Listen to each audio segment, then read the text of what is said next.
Oil palms, the source of the world's largest supply of vegetable oil, are being grown at an alarming rate. The oil extracted from the fruit of the oil palm is grown in plantations in mainly Malaysia and Indonesia, which collectively produce 85% of the world's supply. It goes by many names and is estimated to be in 50% of products in supermarkets, from food and animal feed to cosmetics and pharmaceuticals, and is increasingly used as a biofuel. But there has been growing discontent with this highly versatile oil, particularly in the West. Slashing and burning of tropical rainforest to make way for plantations, bad working conditions and worker abuse, as well as potential negative health effects have led many to question the sustainability of this oil. Well, it's not that easy. Palm oil is the most productive oil crop on the planet. It is almost 3 times more productive than the next best oil.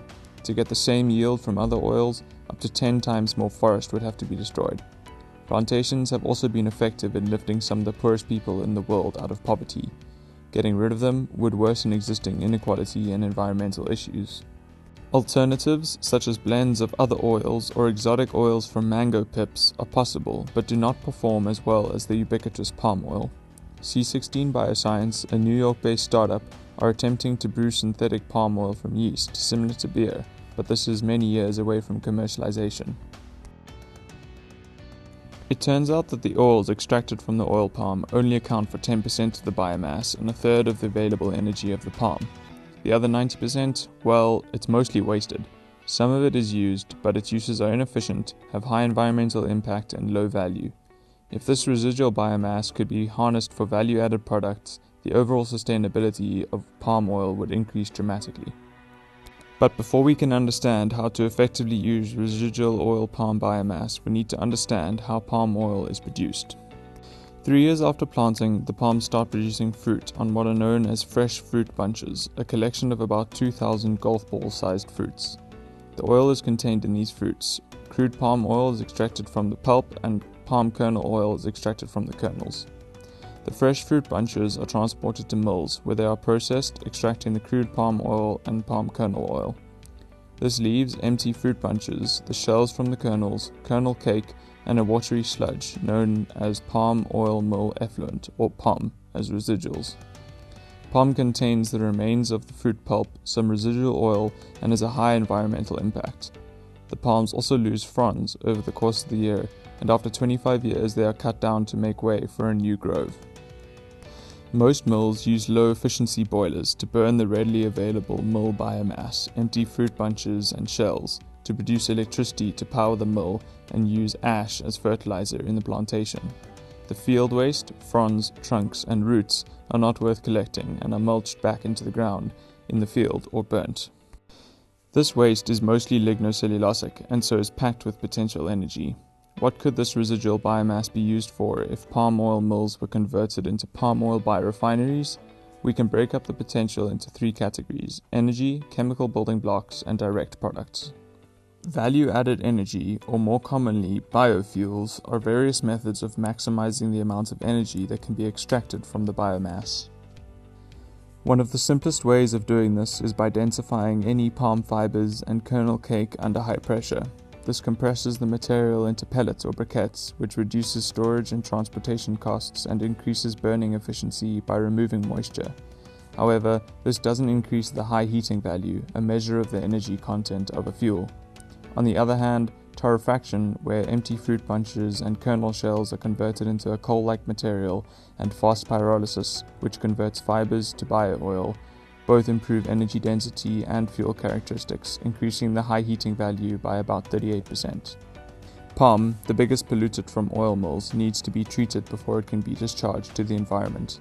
This is typically done via anaerobic digestion in open ponds, which releases large quantities of methane, 600 million cubic meters per year. Some mills are already experimenting with collecting this methane and using it as a biogas, which enhances the sustainability of palm oil, since the global warming potential of methane is 25 times that of CO2. Many building block chemicals can be synthesized using the lignocellulosic biomass. Bioplastics can also be created using empty fruit bunches and kernel shells as feedstocks by converting them into fermentable sugars and then into bio-based polymers, or into cellulosic bioplastics. This has been shown to work with oil palm fronds, which has the potential to lower the cost by 41% compared to commercial glucose due to the abundance of fronds and the lack of competition for other uses. Residual biomass can also be used to create value-added products. Pyrolysis can again be used, but this time in the absence of oxygen, to create biocharcoal. While this increases the high heating value, making it a good fuel, it can also be used to improve soil quality, improving soil moisture retention, carbon sequestration, and nutrient absorption. It is most effective when made with kernel shell, but empty fruit bunches and fibers can also be used.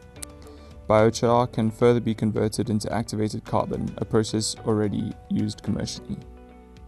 Using the biomass more directly, trunks, fronds, empty fruit bunches, and shells can be pulped to make paper, fiberboard, or used directly as plywood or in furniture. Clearly, there are many uses for residual palm biomass, but it is important to ensure that they truly provide benefits to people, the planet, and plantation profitability. The conversion to biorefineries will provide many jobs, continuing to lift people out of poverty, while electricity generation and availability of biofuels helps isolated rural communities. Making use of waste biomass also avoids the food versus fuel dilemma. Production of biogas from palm has the biggest impact on decreasing the impact on the planet. And utilizing previously unused biomass also alleviates farmland pressure by reducing the amount of additional land needed for feedstock production. However, removing field biomass removes nutrients from the plantation, so unless they are returned via products like biochar, additional fertilizers are needed. Though the conversion of mills to biorefineries is expensive, capital that is not often available in the poverty-stricken areas where oil palms are cultivated, if good market values are received for the value-added products, break-even time can be as short as 3 years. Until a better alternative is available, palm oil is here to stay. But conversion of mills into biorefineries can utilize residual biomass to create value-added products, making the production of palm oil more sustainable and reducing the impact that this wonder oil has on the planet.